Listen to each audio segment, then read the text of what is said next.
আসসালামু আলাইকুম। এখন আছি মালদ্বীপের বড় মসজিদের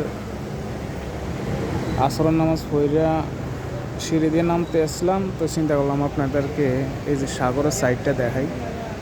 ওকে, মালদ্বীপের যে সাগরের সাইড, এই যে বড় মসজিদের কাছে একদম লগে,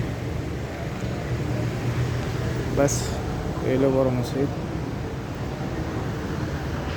হ্যাঁ, আসতে আছে, সবাই নামাজ পড়ে আসতে আছে, নামাজ পড়িয়া আসরের নামাজ পড়িয়া সবাই নামতে আছে একটু। আসরের নামাজ পড়িয়া আমি এখানে আসলাম। তো ভালো থাকবেন, সুস্থ থাকবেন। আসসালামু আলাইকুম। সবাই নামাজ পড়া শেষ, তো কিছু সবজি কিনে আনছিলাম, কলা, ক্যারেট এলো। তো ভালো থাকবেন, সুস্থ। আসসালামু আলাইকুম।